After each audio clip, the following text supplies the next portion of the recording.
시작하겠습니다. 안녕하십니까.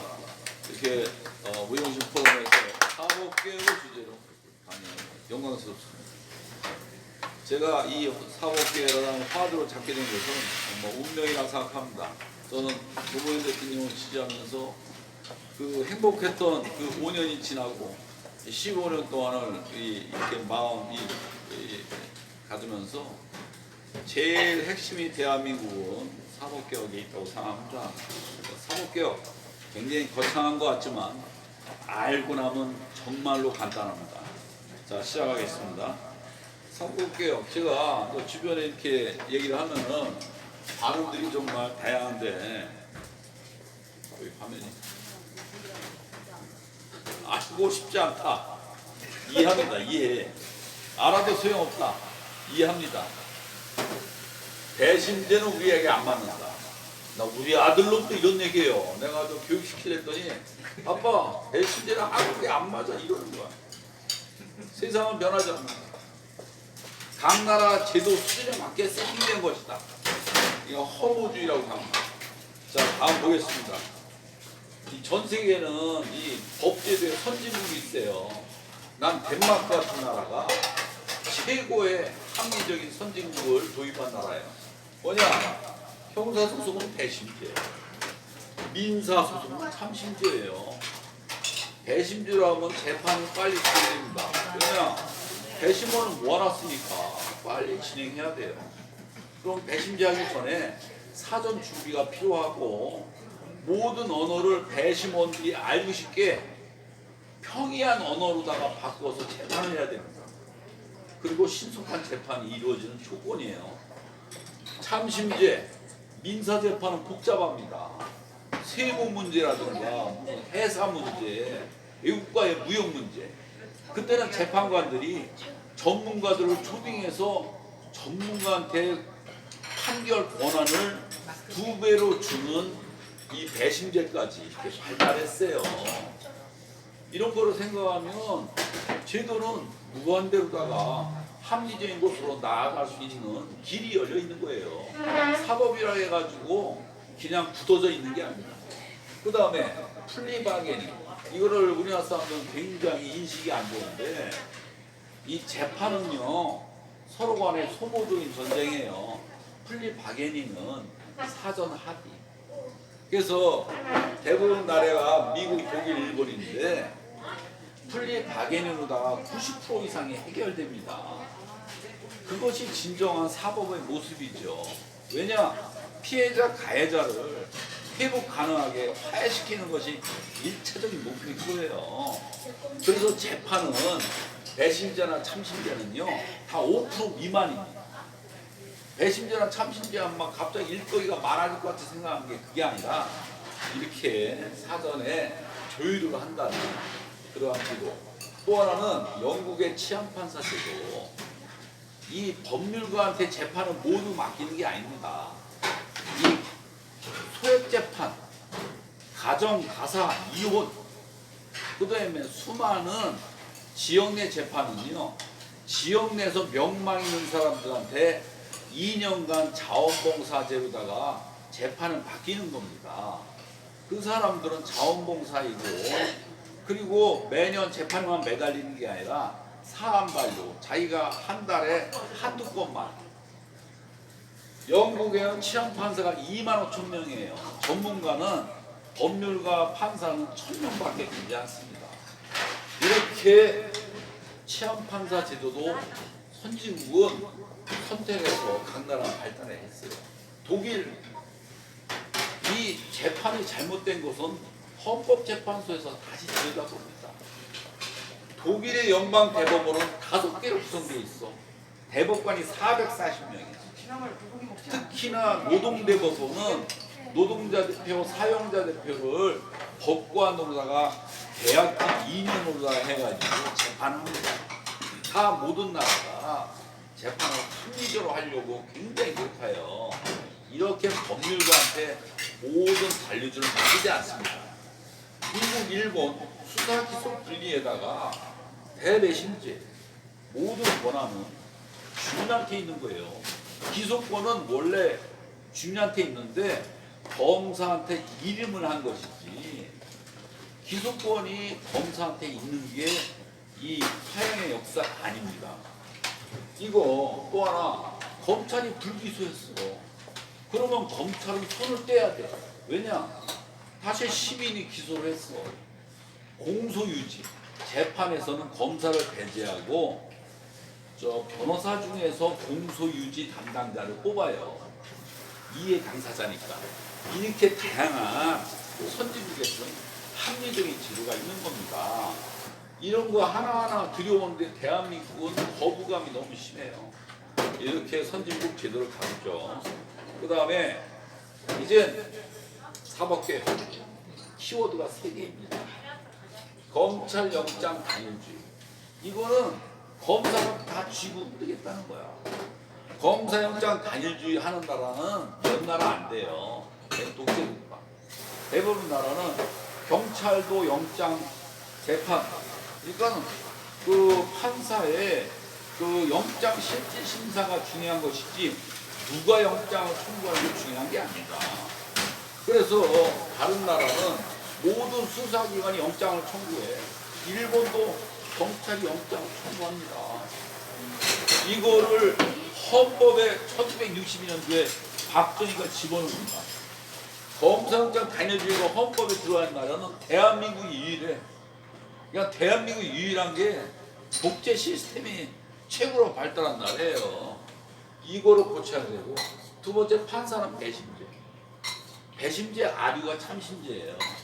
배심제가 원래 출발하다가 20세기에 배심제가 너무 힘들지 않습니까? 과정이. 그래서 그냥 2배수로다가 일반인들한테 그 재판의 그 역할을 한 게 참심제인데, 배심제 참심제의 차이점은 너무 간단하니까 배심제로 하겠습니다. 그 다음에는 모든 재판이 대법원까지 끝났어. 그러면 우리나라는 더 이상 끝이야. 선진국은 아닙니다. 헌법재판소가 재판을 들여다볼 수 있는 기능이 있어요. 재판소가. 그러면 독일의 헌법재판소 또 누구의 관심을 갖느냐? 저기 누구의 지배를 받느냐? 유럽연합회 이권위원회의 감시를 받습니다. 이렇게 요 3개가 개혁의 핵심이에요. 나머지 이런 건 읽을 필요 없어요. 제가 설명하면 나옵니다. 넘깁니다. 자, 그러면은 선진국 제도 봤죠. 핵심 키워드 나왔죠. 대한민국이 어떻게 변질됐는지 보여주겠습니다. 이게 대한민국 역사 이전에 보통 영미법과 대륙법의 차이점을 너무 사람들 너무 복잡하게 생각하죠. 복잡하게 생각하지 마십시오. 뭐냐면 영미법은 경찰이 수사와 기소를 같이 하다가 하도 문제가 생기니까 기소를 분리해서 검찰청을 만들었어요. 그래서 영미법의 검찰은요 조직이 단순합니다. 우리나라처럼 뭐 고등법원, 검찰, 대검찰 이런 시스템이 아니야. 그냥 검찰 조직 하나예요.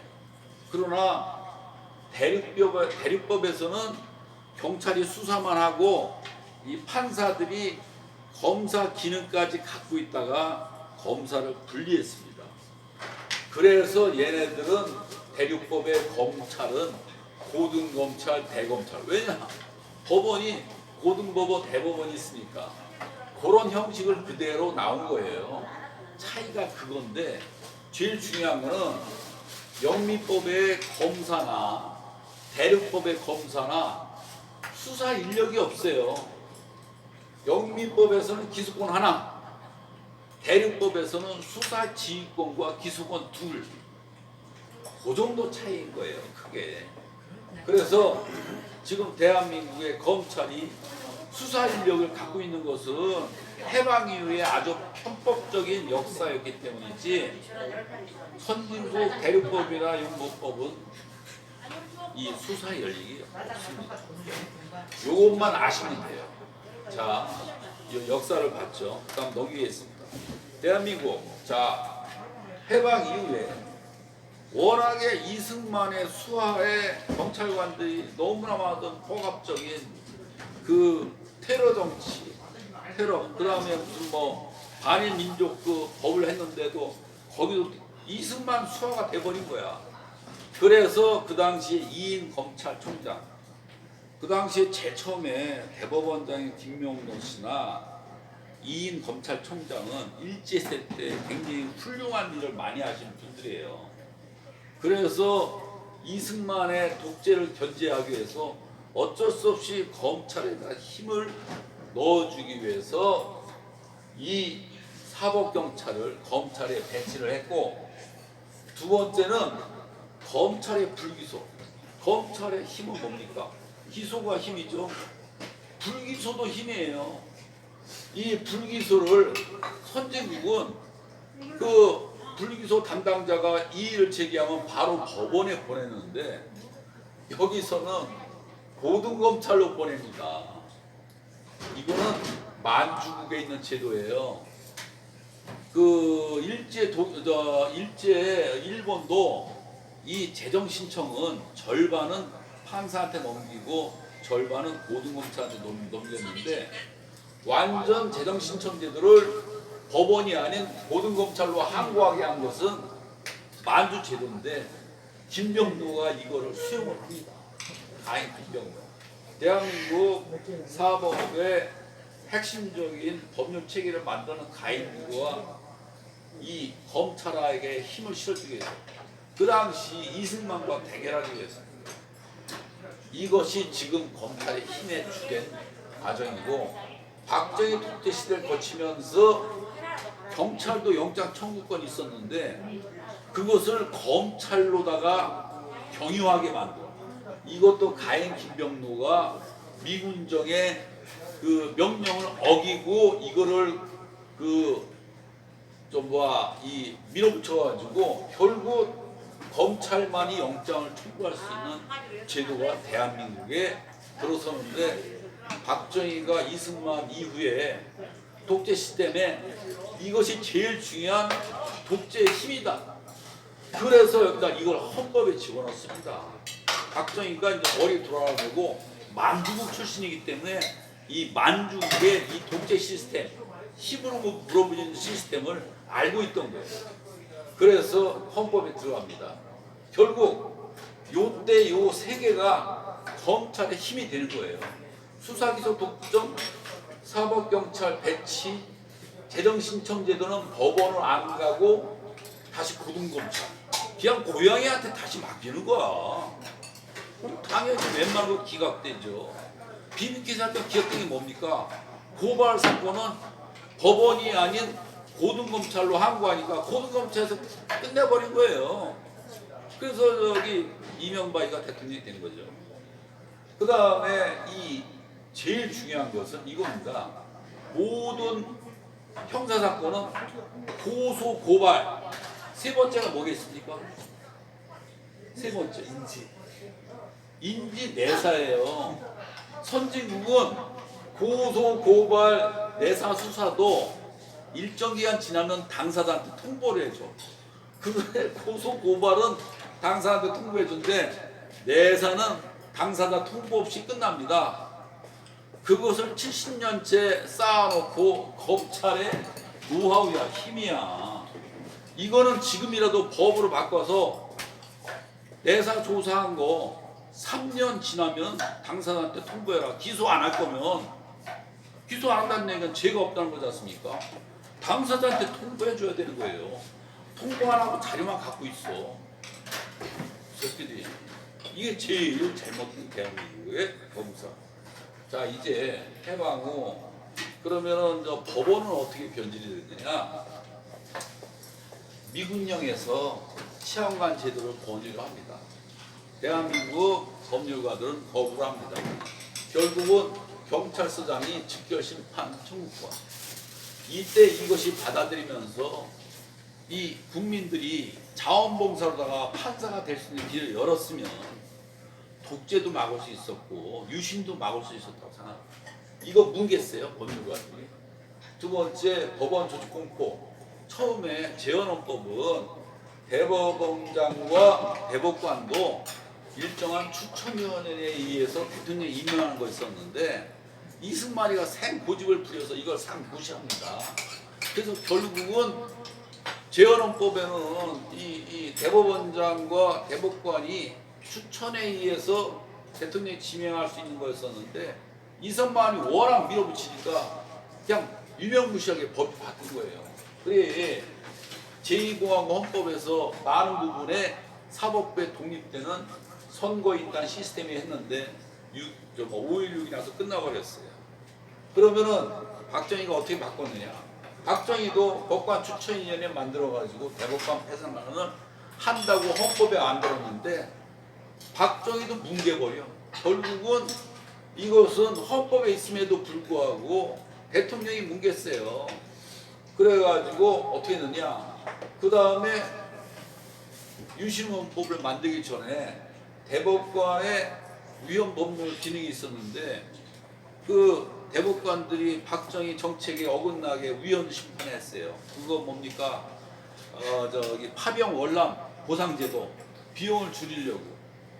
그래서 유신헌법에서는 대법관에서 위헌 법률 심사 기능을 떼가지고 그 헌법위원회는 단 한 건도 위헌 제청을 안 하고 유명무실하게 끝나는 조직이 돼버리고, 또 하나 웃기는 거는 대법관은 대법원장의 제청에 의해서, 이런 나라는 없습니다.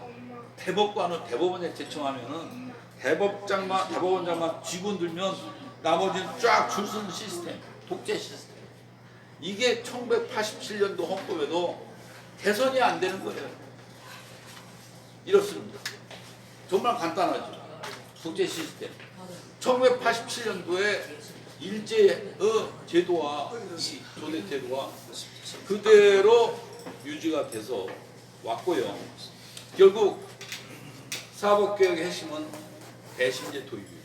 그러면은 사람들은 배심제 하면 이 너무 힘들지 않느냐?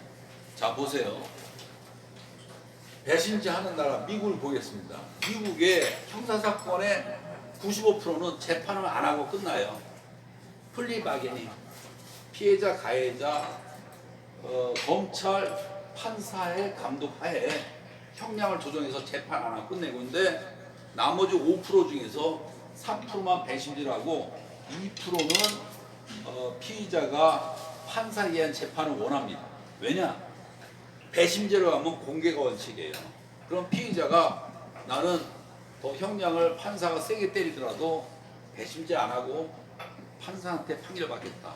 그럼 그걸 비공개를 해주는데, 지금 배심제로 하더라도 판사가 비공개를 할 수 있는 권한이 있어요. 왜냐? 피해자 보호를 위해서. 그래서 많은 재판을 배심제로 하는 게 아닙니다.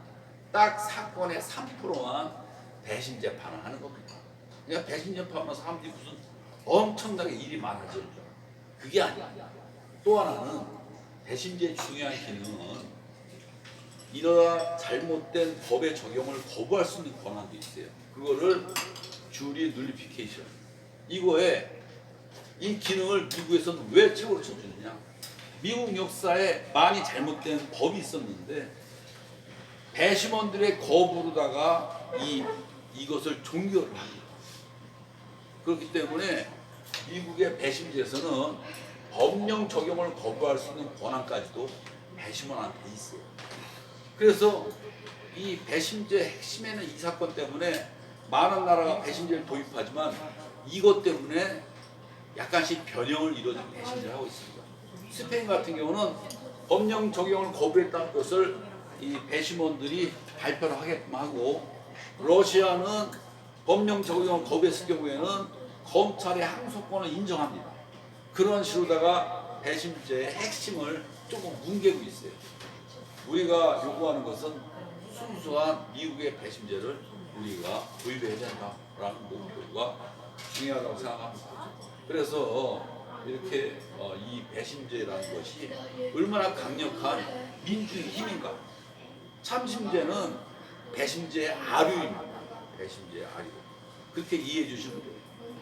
그래서 다음으로 보시면 각 나라 뭐 이렇게 하는데 배심제 대립법, 영미법 이거는 뭐 간단합니다.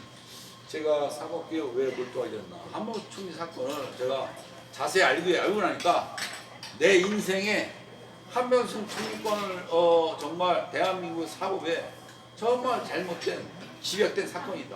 그래서 이것을 끝까지 나는 논의하고 이 부분이 밝혀지고 많은 국민들이 이거를 알았으면 좋겠다는 것이 어떠한 하나의 무슨 뭐 내 그냥 인생의 목표가 되어있어요. 그래서 화면 던졌다고. 그래서 이제 한명재판 이제 진실한 책도 있고 이거 알고 나면 기가 막힙니다. 한명수님한테 돈 줬다 했던 10,000원치는 다시 위중죄에다 들어가서 나도 죽었고 그 사이에 가족들은 자살했고요. 또 이거 저기 모해의 중에 또 다른 한은상 씨는 지금도 아직 감옥에 있는데 이것을 위해서 투쟁하고 있습니다. 하여간 이 대한민국 법원 검찰 투개 문제가 집약된 사건이 한명수 총리 사건이고요. 이렇게 뭐 젊은 뭐 변호사의 고백하면 뭐 나경원 남편이 뭐 고발 사주는 역사도 많아요. 다양한 이런 것을 고발한 책이 있고요. 양승태 사법농단은 여러분들이 너무나도 잘 알아서 여기 보면은 이게 자기네들 행정처에 있는 자료였었는데 여기 보면 한명수 의원 정치 사건 이거 저기 김무성이가 공식적으로 빨리 좀 어떻게 처리해달라는 얘기도 나오고 여기 보면 과거사 정리 그 다음에 무슨 뭐 통상 문제 그 다음에 키코 사건 KT에서 승부 사건 이거 정권에 입맞게 해달라고 다 문수가 있어요. 일본 재판소도 문제가 많습니다. 일본에 대한 책을 읽어봤는데 일본도 한국같이 로스쿨 제도를 운영하고 있는데 이런 자격증 제도가 아니라 인원수 제한 제도예요. 많은 젊은 사람들이 낭인이 되고 있습니다. 대한민국도 마찬가지고 전 세계에서 이런 나라가 없어요. 이제는 변호사가 많이 나와야 돼요. 자격시험제 일정한 자격이 되면 변호사 자격증 주고 거기서 시민사회 활동하든 직장을 취직하든 그렇게 사회에 사용할 수 있는 자격이 됐습니다. 이렇게 그 다음에 이제 헌법을 쓰는 시간 책 이런 거에서 읽어보서 책 내용은 법원과 검찰의 탄생 문진영 이 책에서 가인 김병로의 어떤 숨은 대한민국의 역사에 검찰의 힘을 실어줬던 그 내용을 이분의 책에 대해서 알게 됐고 이분 책 아니었었으면 제가 몰랐걸라요. 그래서 문준영 교수 책을 굉장히 소중하게 생각합니다. 연방대법원의 헌법재판 기준은 합리성 하나입니다. 나는 무슨 뭐 연방대법원에서 무슨 뭐 이 법심을 하는데 기준이 많은 줄 알았어요. 기준이 딱 이거 세 줄이야. 모든 사회 변화는 복잡하지 않습니다. 합리성 하나만. 자, 이거는 정말 자세히 보셔야 돼요. 일본 제국주의 메이지 헌법입니다. 법률이 정한 재판관의 재판을 받을 권리가 있다. 1987년도 대한민국 헌법입니다. 법률이 정한 법관의 재판을 받을 권리가 있다. 똑같습니다. 메이지 헌법, 대한민국 1987년 헌법. 그러면 일본은 언제 고쳤느냐? 1949년도에 이걸 고쳤어요. 법률가는 다 압니다. 왜 고쳤느냐? 배심죄나 참심죄를 위해서 고쳤어요. 문재인 개정안에 고쳤습니다. 그러나 실패했습니다. 대한민국 헌법은 아직도 메이지 헌법입니다. 문재인 대통령 개정안 제가 핵심사항 다 담았습니다. 그러나 국민들한테 홍보하는데 실패했고 개정에 실패했어요. 선진된 사법 측에 처음에 설명한 겁니다. 자, 마지막 장입니다. 세 가지 키워드. 영장 단일주의. 정말 개 같은 제도. 배심죄 도입. 참심죄가 아닙니다. 배심죄로 가야 돼요. 헌법재판소에 재판 소원 기능.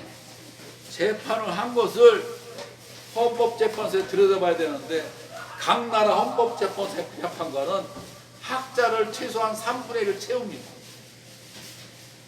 법률가가 아닌 학자가 들여다봐요. 이거입니다. 사법개혁 너무나도 간단하고요. 제가 공부해 보니까 요 키워드만 알고 책을 읽으면 다 눈이 보입니다. 그래서 20분 딱 지난다.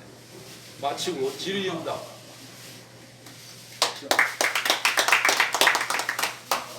질의양 응답. 그 지금 발표하신 거는 우리나라 검찰 법원 문제만 말씀하셨는데 예. 제가 보기에는 하나가 더 있어요. 아 예. 그 하나가 뭐냐면 군사법원과 군사검찰. 아 예. 거기는 지금 완전 치외 법권이거든요. 아 그러니까 맞아. 거기는 판사 그 뭐 만약에 저도 군사재판 몇 번 본 적이 있는데 비행단에는 원스타가 맞아. 그 최고 직급인데 사건 사고가 일어난 그 밑에 대령급이 와서 재판을 하더라고요. 맞아. 그건 검찰 하나 있고 그 사람이 판사다 보니까 뭐 그냥 어떤 때는 묻어버리기도 하고 지난번에 왜 저기 그 성추행 사건 같은 경우도 다 묻어버리잖아요. 그러다 보니까 그걸 하나 아니 그거는 제가 잘 여기까지 자세히 왜냐면 너무 가슴 아파서 못 읽겠더라고요. 그리고 저는 또 다른 또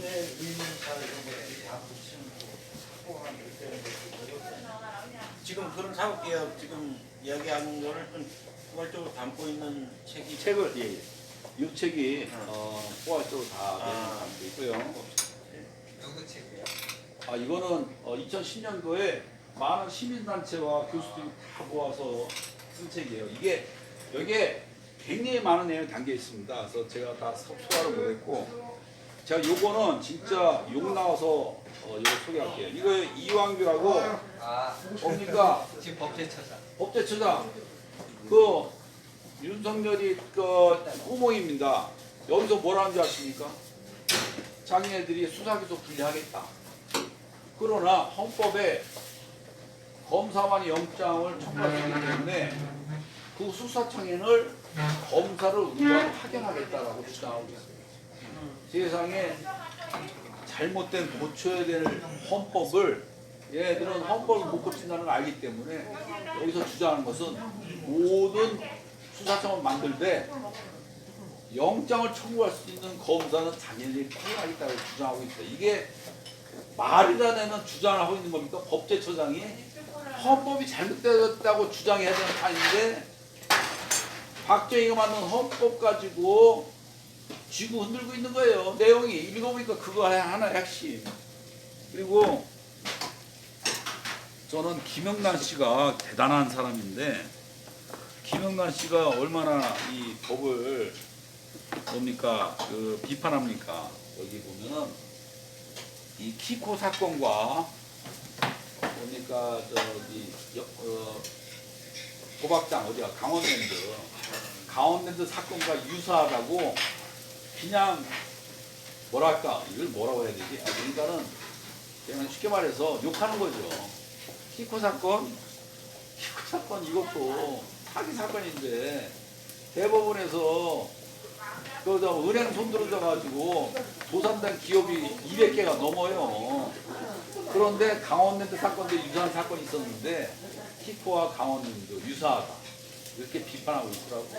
그래서 이거 김은남 씨 칭찬하기 위해서 이 책을 그럼 사법개혁 국민연대라는 단체가 지금 있나요? 아 이게 이 단체가 다양한 단체가 많이 있고 특히 참여연대가 제일 많이 하고 있어요. 참여연대가 양이 많아요. 근데 너무 어려워요, 솔직히. 이거는 판사생활 20년 한 도중희 씨라는 분인데 자기가 판사생활 20년 하면서 자기가 봐도 이상한 재판이 많은 거야. 그 중에 하나 가수 듀스 김성대 아시죠? 예. 그 사건. 듀스 김성대 그 여자친구가 동물 마취제를 했잖아요. 2심에서 무죄가 났는데 마취제 한 명 가지고 사람이 안 죽는다라고 해가지고 무죄를 했어요. 말이 됩니까? 이 사람이 자기가 생각해도 기가 막힌 판결만 모아가지고 찔렀었어요. 이거 읽어보면 위에 무죄 뭐 낙지 뭐 질식 사건 해가지고 다 무죄날 걸로 아니요? 내가 봐서는 돈만 쓰면 또라이 판사 만나서 무죄가 날 수 있다라는 생각이 드는 거야.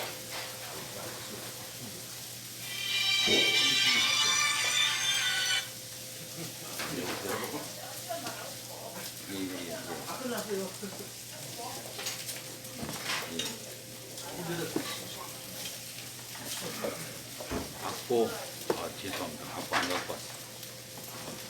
미안해. 소좀 주세요. 소주. 예예.